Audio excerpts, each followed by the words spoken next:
Olá, mulheres queridas! Sejam bem-vindas a mais um Confraria de Mulheres.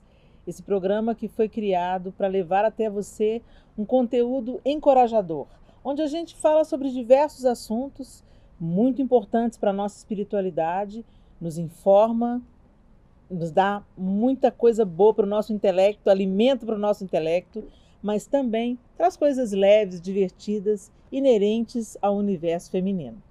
E todo o programa eu trago para vocês aqui uma inspiração bíblica.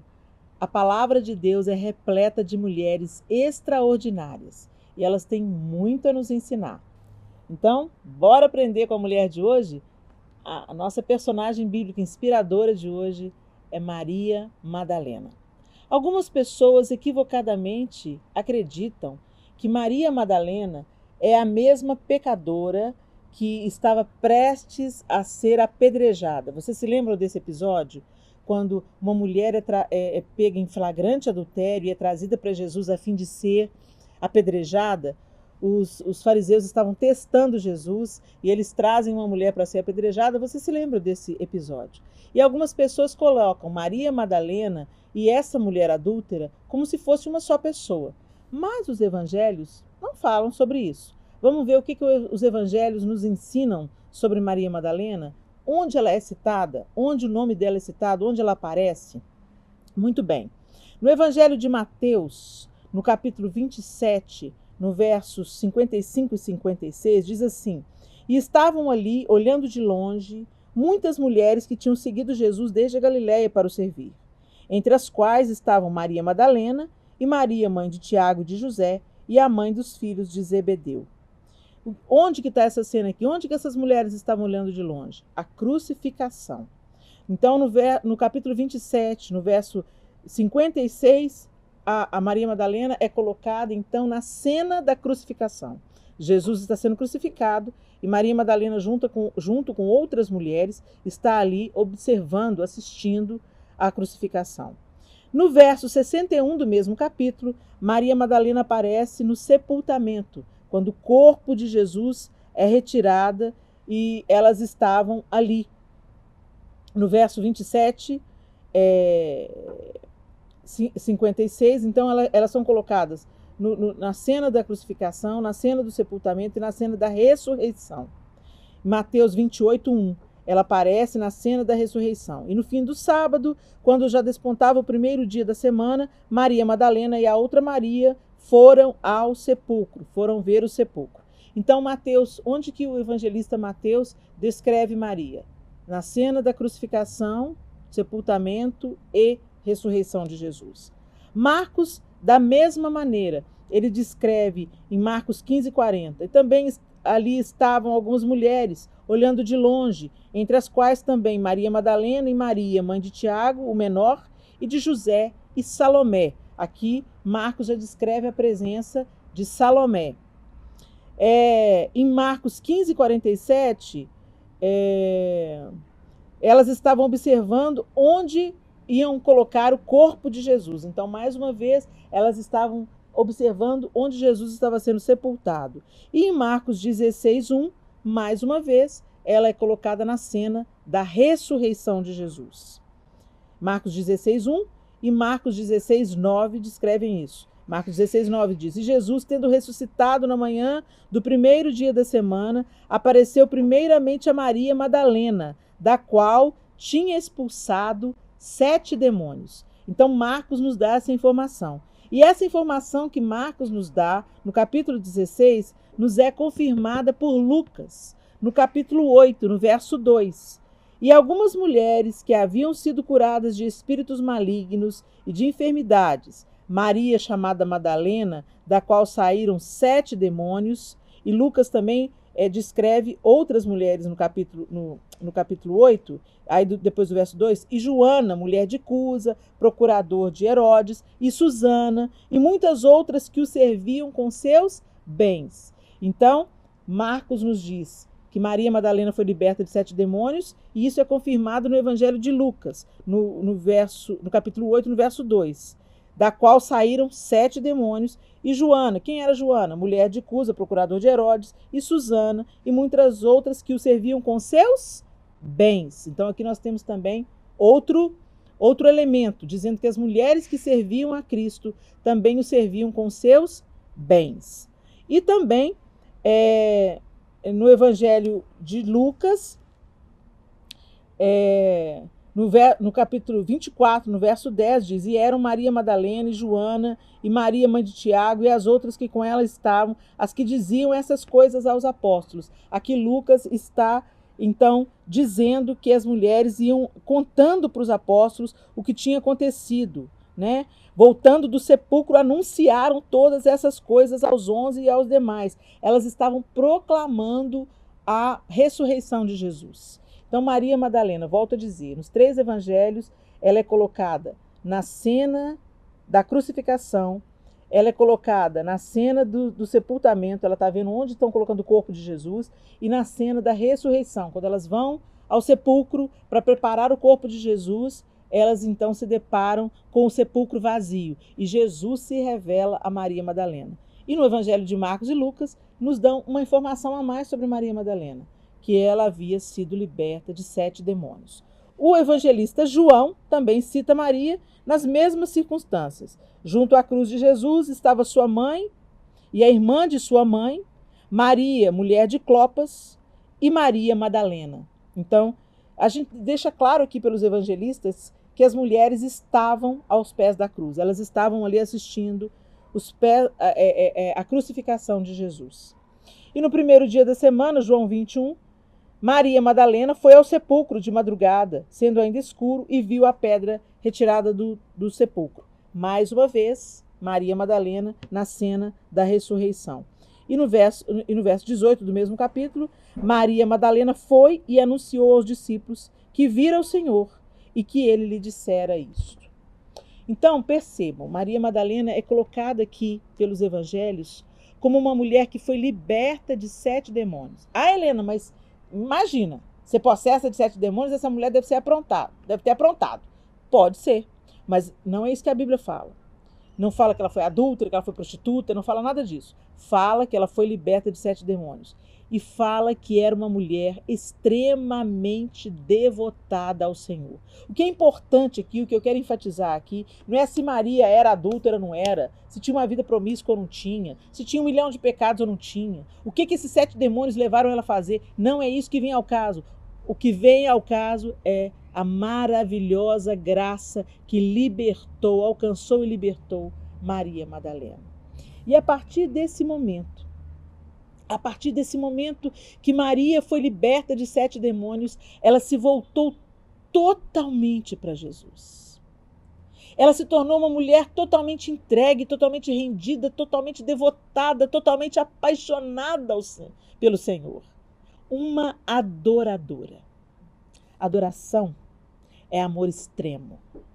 E amor extremo a Deus, adoração ao verdadeiro Deus, quando não é ao verdadeiro Deus, se torna idolatria. O que é idolatria? A adoração distorcida, a adoração deturpada, a adoração voltada para aquilo que é falso. Agora, a adoração só pode ser dada ao verdadeiro Deus. O que não é adoração é a idolatria. A questão que eu queria que vocês percebessem é que o coração do homem busca um ídolo. Nós precisamos de adorar alguma coisa. Nós estávamos até comentando aqui, quando as pessoas vão para o show, né? Como é que as pessoas ficam com a mão para o alto? A alma humana tem um vazio que só Deus preenche. Mas se ele não preencher, as pessoas vão buscar outros ídolos. Elas procuram times de futebol, atores de Hollywood, elas desvirtuam completamente os seus afetos, elas se apaixonam por uma pessoa que vai acabar sendo a destruição da vida dela. A Bíblia diz assim: maldito o homem que confia no homem. E quando o texto bíblico diz isso, ele não está querendo dizer que você não pode confiar em ninguém, não. Que você tem que ter desconfiança de todo mundo. Maldito o homem que não confia no homem. Não, não é isso que a Bíblia está dizendo. É maldito o homem que coloca em outro ser humano a sua esperança, a sua expectativa. Porque só Deus pode suprir todas as nossas expectativas. Só Deus pode saciar a fome e a sede que o homem tem. E, gente, o lugar não fica desocupado. Se nós não ocuparmos o trono da nossa vida com o verdadeiro Deus, um falso Deus logo se apresenta. O problema é que a idolatria sempre traz consigo a destruição. Despedaça corações, leva as pessoas aos atos mais insanos, em nome do amor, inclusive. Elas matam, elas tiram a própria vida, elas cometem os maiores absurdos por causa do ídolo. Por causa do time de futebol, quantas pessoas já se mataram, quantas pessoas perderam a vida. Por causa de um casamento adoentado e ciumento, quantas mulheres já foram assassinadas. A idolatria traz consigo o dano. A adoração traz consigo liberdade e vida. E é isso que Maria Madalena estava experimentando. Liberdade e vida. Parecia que ela estava aprisionada, né? Vivendo, servindo. Às vezes as pessoas olham a gente servindo a Deus e falam assim, que povo doido. Servindo, indo para a igreja, não bebe, não fuma, não puxa um baseado. Não pode nada. Não, gente, a gente pode tudo. Mas escolhemos a melhor parte. Foi para a liberdade que Cristo nos libertou. Maria Madalena entendeu e respondeu com a sua devoção. E você? Será que você tem respondido a Deus pela salvação, pelo livramento, pela graça? Será que você tem respondido com a sua devoção? Hoje nós muito ouvimos falar da hipergraça. Pessoas que não entendendo nada sobre a graça, dizem que como são salvas pela graça, não precisam fazer nada para ser salvas. E de fato, não somos salvos pelos nossos méritos. Somos salvos pela graça mediante a fé. Mas o fato é que quando entendemos e experimentamos tão grande salvação, nós jamais seremos os mesmos. Nós jamais voltaremos a rolar no vômito do nosso pecado.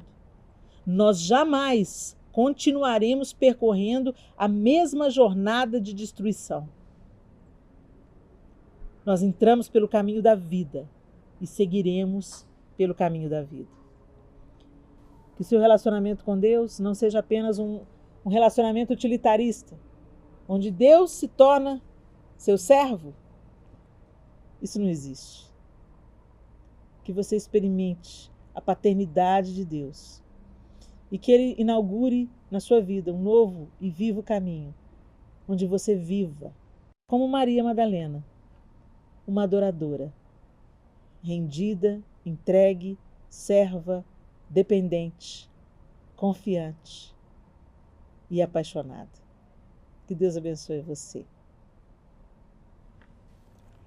E agora nós vamos para o conselho profissional. Vocês estão gostando, gente? Gente, eu tenho que confessar para vocês, eu tenho aprendido muito com o nosso time maravilhoso de conselheiros, né?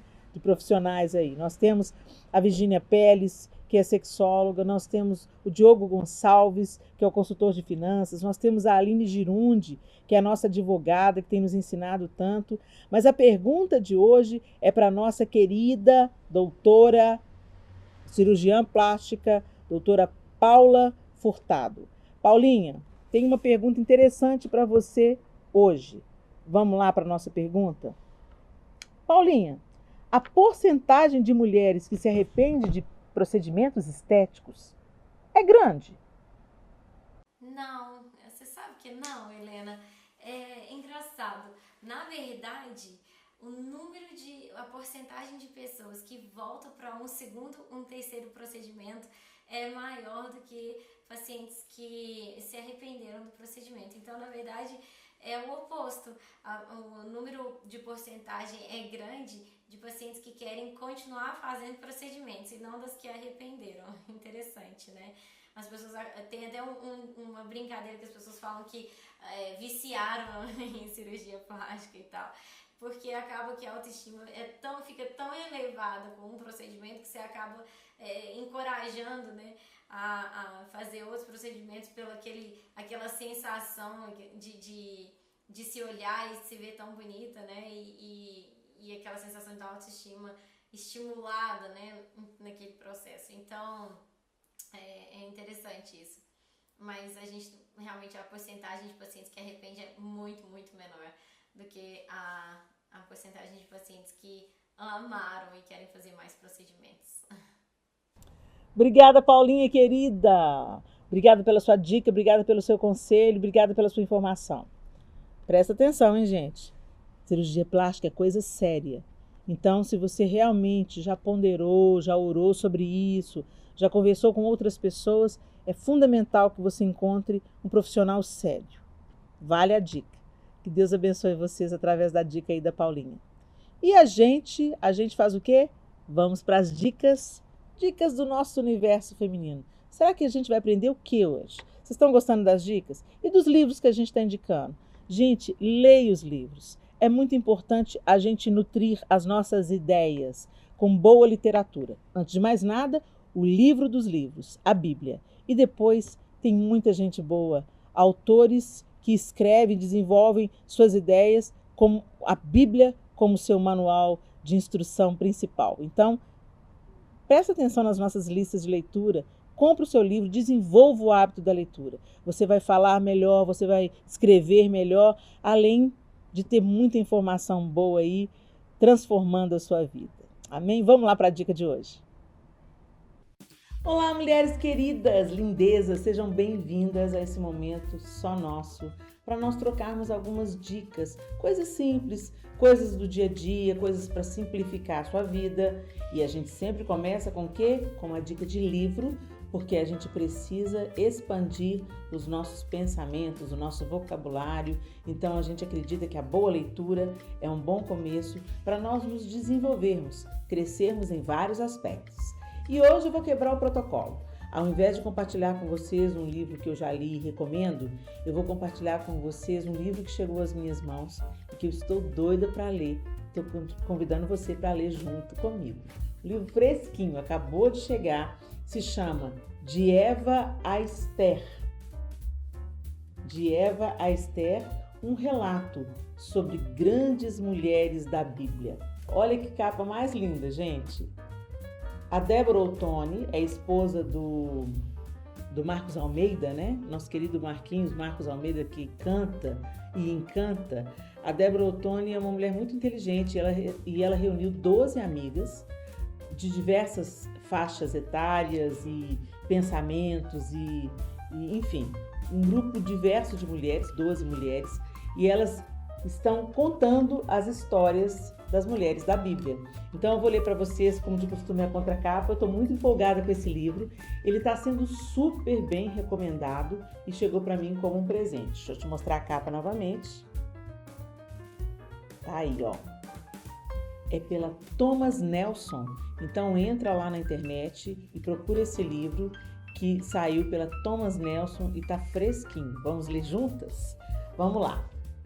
12 amigas se juntaram com a missão de recontar histórias do Velho Testamento, que trazem mulheres como protagonistas e até mesmo antagonistas.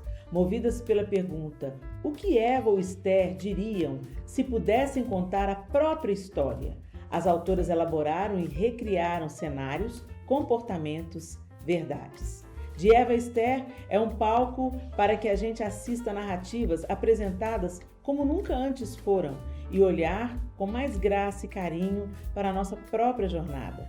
Essa leitura nos lembra do nosso valor, papel e importância, por mais insignificantes e insossas que nossas vidas possam parecer.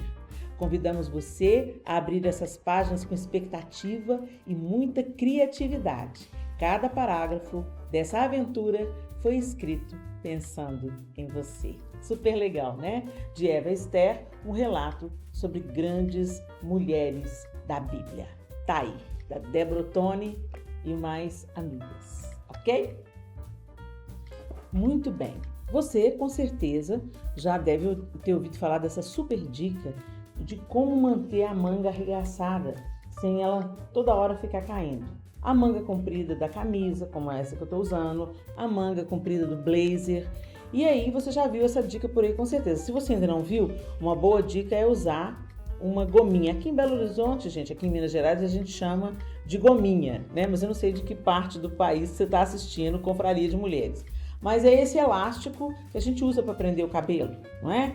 Então a gente coloca o elástico e faz assim, na manga, para ela ficar fixa, sem toda hora precisar de ficar consertando. Quando você não quer dobrar a manga, quando você quer apenas arregaçar. E principalmente o blazer, né? A gente usa esse efeito muito no blazer. Só que eu venho aqui com um upgrade na dica. Essa gominha aqui, ou essa aqui, com uma borracha mais, né? Aquela que muitas vezes usa para prender dinheiro, essas não são indicadas.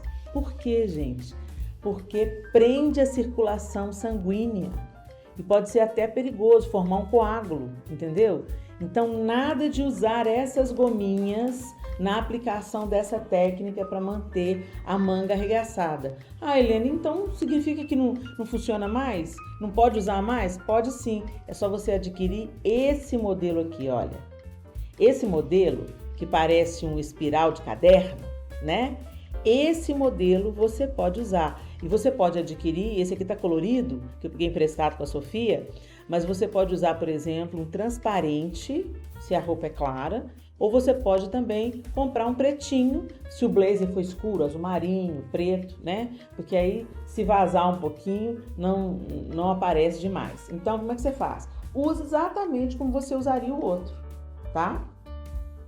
Arregaça a manga, esconde o elástico, ok? Ela vai ficar fixa aqui, não vai descer nem a manga da camisa, nem a manga do blazer e principalmente não vai colocar a sua saúde em risco. Uma vez eu fui experimentar usar uma gominha como essa, gente, quando eu tirei, estava doendo meu braço com uma marca horrível. Então, nada de prender a circulação e poder causar aí algum dano à sua saúde, tá bom? Procura essa gominha aqui em forma de espiral, que ela é macinha, bem flexível, não vai te apertar e vai cumprir a função de segurar a manga da camisa ou do blazer exatamente onde você deseja. Fica aqui a nossa dica e a gente se encontra no próximo quadro de dicas entre a gente, entre nós, aqui na Confraria de Mulheres. É isso aí, e a gente se despede. Acabou a confraria de hoje. Mas na semana que vem, se Deus quiser, a gente está de volta com mais dica, com mais palavras de Deus e com mais conselho profissional. Até lá, se Deus quiser.